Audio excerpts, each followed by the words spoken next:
5 p.m. today, the deadline for players or teams to exercise options. One of those players with the decision to make is LeBron James. What more can you tell us? Phil, LeBron James is opting in to his nearly $53 million player option for the 2025-2026 season. So what we do know is he will be playing a record 23rd NBA season. Still not sure whether he's going to play one more season or he has multiple years left.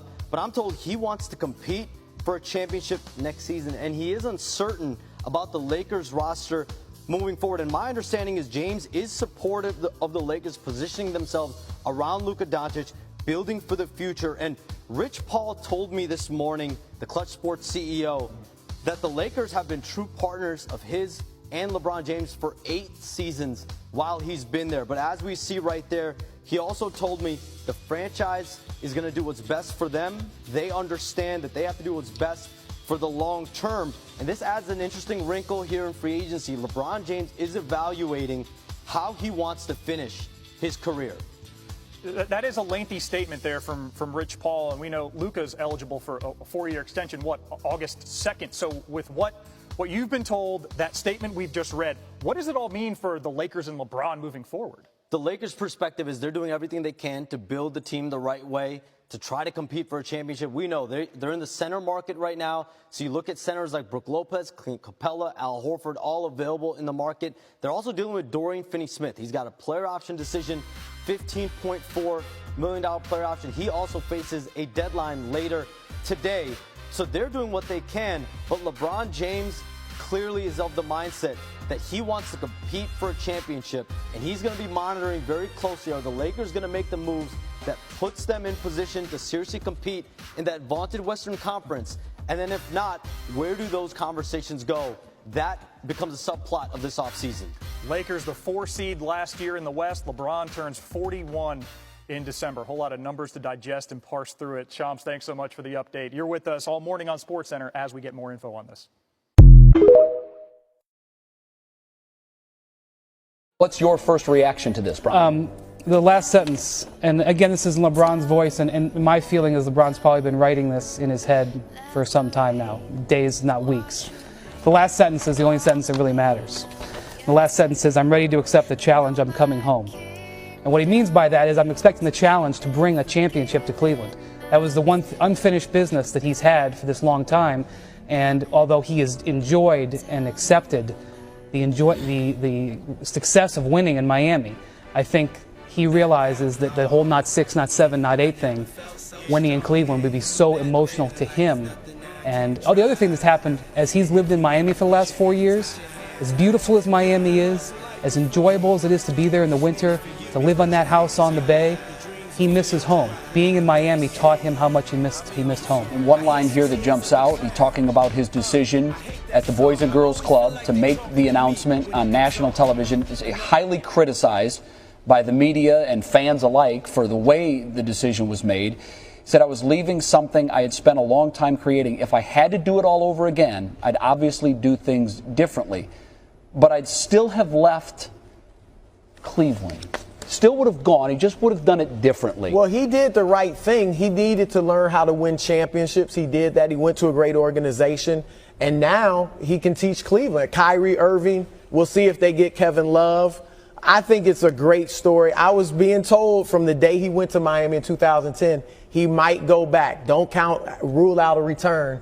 And here it is. He said in an interview, I think it was 2012, and that's when Cleveland first started thinking about the possibility of a comeback. He said something along the lines of what a story it would be if he goes back to Cleveland. And that story has come to fruition. That challenge he talks about there, that's what I thought was going to keep him in Cleveland in 2010. I mean, I think if you grow up in Ohio, you live the Cleveland curse firsthand. You know it. He wants to be the guy who lifts it and breaks through Said that. he would be the guy. And he promised the city he'd be the guy. Well, story that got everybody's attention last week between the Lakers and the Golden State Warriors. Golden State trying to acquire LeBron James. And how far did this go, and how much did you entertain that thought? It didn't go far at all. You know, I actually heard about it when everybody else heard about it. You know, obviously, you know, Charles been in the league, Kenny been in the league, Shaq been in the league, and sometimes there's conversations happen behind closed doors that you don't even know about. And until, I guess, if it's real or not, then they'll bring it to you. But it never even got to me. So, I heard it when the reports dropped as well. Can I walk you through a fake trade I made? LeBron and his son go to Cleveland. What if his son is like, actually, no? Does he have a trade veto? Utah gets Darius Garland and Rui Hachimura. The Lakers get Kessler, Lonzo Ball, Jordan Clarkson, and John Collins. Utah has to throw a pick or two, has to sprinkle some picks around because ultimately they're getting Darius Garland. I just am on the record. I don't think Cleveland should trade Darius Garland. But I'm just saying, I wonder if those types of deals are being talked about. The whole reason I'm talking about this is I think this is going to be really hard now that he's opted in for any other outcome than he's just on the team doing I don't know. We'll see what they do. I'm monitoring it. It's like, okay, glad you're monitoring it. We're not going to be able to get a center. Do you want us to trade 2 unprotected first rounders for Kessler? The Lakers have Luka Doncic now. Why are they doing that? They're in Luka mode now for the next 10 years. How do we build around Luka? So it's really awkward. I'm surprised it's not a bigger story. I think this is pretty strange. Man, during the ball drop, during the lottery drop, Cleveland got the #1 pick. I just don't think that was. What a coincidence! Don't you think? Wemby with the Spurs. That wasn't a coincidence. Oh my God! Let's Let's keep LeBron home. You know what? Patrick Ewing to the Knicks. Derrick Rose to the Bulls. I understand the assignment, guys. I had to make sure that, I had to do my part.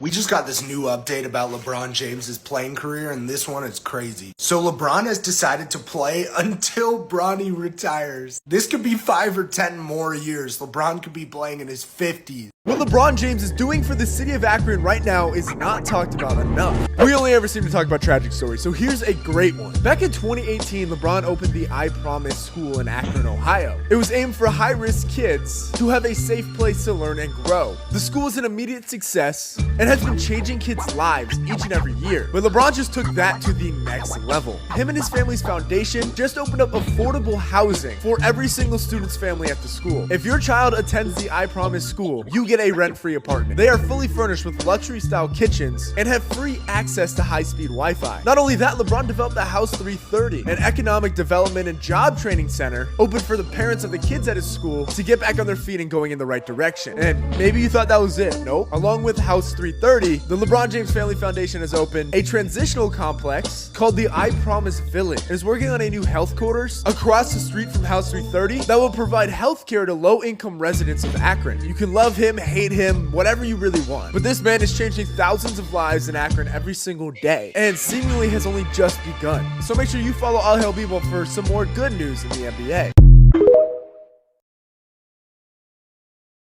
Rob Pelinka, I fucking hate you, bro. Rob Pelinka, you are officially the worst human being of all fucking time, bro. Breaking news, LeBron James has just signed a new 2-year max contract. When I said I better wake up to Laker news, this is not what the fuck I meant. Why the fuck is D'Lo still on my team? Why is Rui still on my team? Why is Gabe Vincent still on my fucking team? Got me fucking raging at 9 a.m., bro. LeBron, I really wish from the bottom of my heart that you left this sorry-ass fucking franchise, bro. But they hired JJ, they drafted your son, so I already knew you were staying regardless. LeBron signed the max, the Lakers are cooked. We can only afford signing players at a veteran minimum. That means we can only sign more bums. We already have a 15-man roster full of bums. We have the same exact fucking roster from last season. At best, we are a playoff team. Part 3! You sorry, pathetic, down bad fucking bum! LeBron told you we'll take a pay cut. You still don't make no move. You are setting JJ Redick to fail in his first season as a head coach, bro. What the fuck do you expect him to do with this roster? You think Redick's about to succeed with D'Lo and Austin Reeves as a starting backcourt? Gabe Vincent, Jackson Hayes off the bench? What the fuck is wrong with you? Between you and Jeannie Buss, y'all single-handedly fucked up LeBron's final years in the NBA, and it's a fucking fact. He came here in 2019 and promised y'all a championship. Brown's first year in LA was terrible playing with all them young players. As soon as he told you he wanted AD, what the fuck did he do in 2020? Got you a fucking championship. What have you done since then, bro? 2021, that very next season, Bron and AD were hurt. Everybody with a brain knows that if they were healthy, they would have won back-to-back. And in 2022, you want to say fuck this and trade the whole championship roster for fucking Russell Westbrook, bro. Mind you, DeMar DeRozan was right fucking there for you. But you chose Westbrook over DeMar DeRozan. Y'all not realize we could have kept that championship team and added DeMar DeRozan? We wasted all that cap space on Russell Westbrook. We had to go sign Wayne Ellington,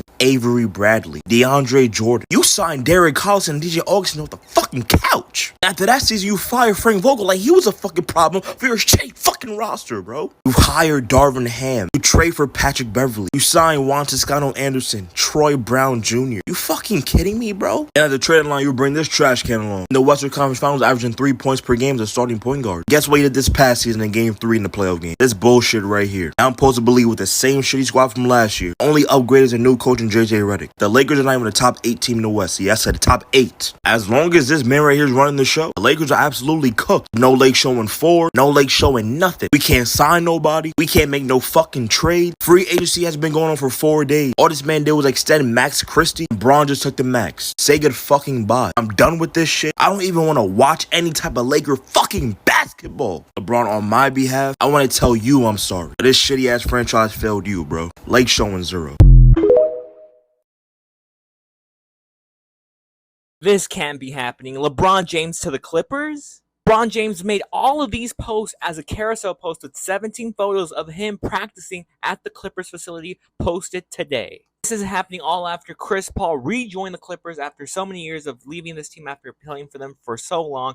He's rejoined the Clippers. Now the Clippers are the UNC squad of the NBA. It's one of the oldest, if not the oldest team in the NBA currently as constructed by their roster. But the catastrophic effect that this could have if LeBron does join the Clippers would be immense. LeBron's contract with the Lakers currently stands with the player option, so he does have the option to leave, and the Lakers currently have not offered him a contract extension beyond the 2025-2026 season. The reason that could be happening is because the Lakers are shifting over to the new generation, which would be Luka Doncic, the 26-year-old that got traded from the Mavs mid-late last season in the NBA to the Lakers. Just nearly almost less than a week after Luka Doncic dropped this Men's Health cover image of him being leaner, losing 25-35 pounds, LeBron hits us with this. I almost want to say if he does join the Clippers, it could be a defining legacy moment for his career in the NBA, given that he's going from one LA team to the other, and it's going to be crazy if he does indeed make the move. But right now, pretty sure he's kind of just teasing something. Maybe it's nothing, maybe it's something.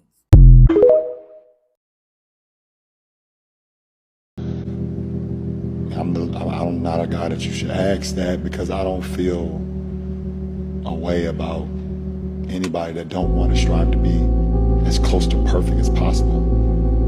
And it's just basketball. At the end of the day, it's just basketball.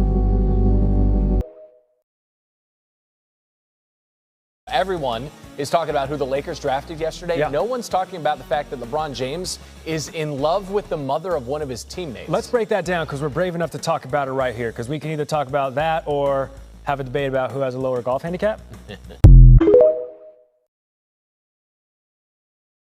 Who in their right mind would trade for a one-year retirement tour? That's what you're getting if you're trading for LeBron James. And you're taking on $50 million plus in payroll for somebody who can't impact winning anymore. Understand, the Los Angeles Lakers have had LeBron James for 8 years. They have won bubble championship, and they've been in the conference finals 2 times. The Lakers are over him, and rightfully so. They should be. You're going to sign the $52 million player option, then you're going to immediately release a statement trying to force us to go make more moves when you left us with no money.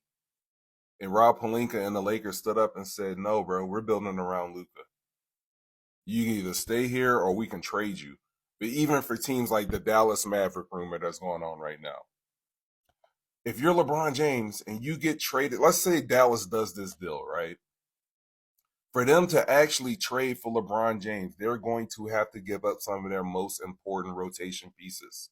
Daniel Gafford, PJ Washington, maybe a Derek Lively or a Max Christie coming back to Los Angeles. You see what I'm saying? All of these guys that are pivotal, Because when you get to the playoffs, it's not about the superstars. It's so much about the others who are going to be those ancillary pieces that step up in game 5s, 6, 7s, hell, any part of a playoff series. For Dallas to make that deal, they have to give all of that up. If you're LeBron James, you don't want to do that. Why would you want to get traded to Dallas and not have Daniel Gafford, PJ Washington, all of these important pieces? You're going to a gutted roster. It doesn't make sense on both sides. And the sad truth is for LeBron James, you might have to stay in LA and play there, bro. This is your last year. You might have to play this contract out because I don't think there's a trade market for LeBron James. Any GM that's sensible, knows his job, and knows what he's doing should not be leveraging your future for a 1-year retirement tour. It makes no sense. You're going to gut your roster for 1 year. And then it makes no sense for LeBron to be traded somewhere for a gutted roster because you're not going to win a championship that way. Hit the like, hit the follow. Let me know what you guys think in the comment section. Peace. What's going on with LeBron James? Well, with him and the Lakers, at the end of the day, they're also going to rely on him to make sure he knows his body better than anyone else. I agree with that. And when you think about there's a history of him in past years when there's an allotted amount of time, if there's a break in the schedule where you can take that time to recalibrate, recharge, rest that body, and make sure at the end of the day he's right. But in for the when past, it matters. Shams, they would say rest. They said personal reasons. Now I'm going to ask you one more time. They said personal reasons. What's going on with LeBron James? With injury listings, okay. With what's put on the injury report, sometimes you never know. But I'm giving it to you exactly what it is, and that's what it is. Wendy?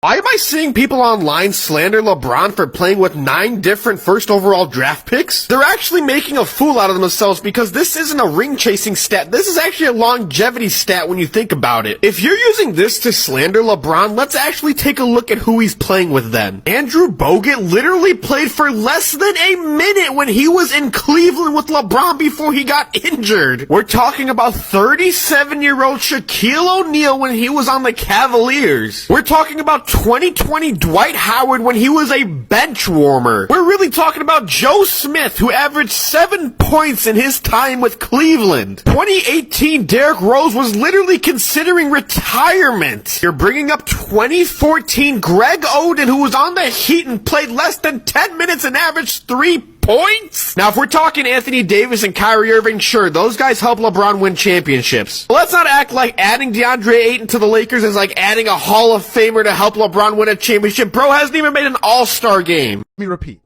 LeBron's Lakers, this team, was the first team in the history of the Lakers organization to be a 3 seed and lose in round 1. And as I'm sitting there thinking to myself, I'm like, this guy is actually tarnishing the legacy that Kobe Bryant helped build in LA.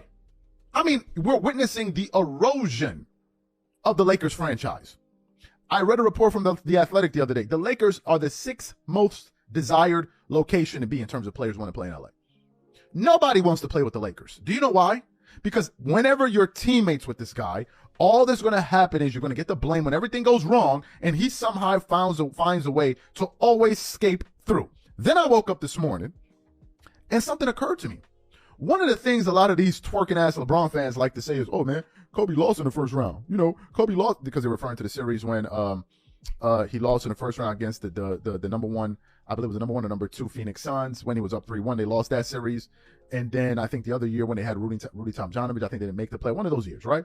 So they always used to hold it against Kobe. Oh, man, Kobe didn't make the playoffs, or he lost in round 1. And I'm sitting there thinking to myself this morning, I said Kobe was losing in round 1 with players like Lamar Odom. No disrespect to him, but let's keep it a stack. Lamar Odom, Sasa Vujicic, Caron Butler.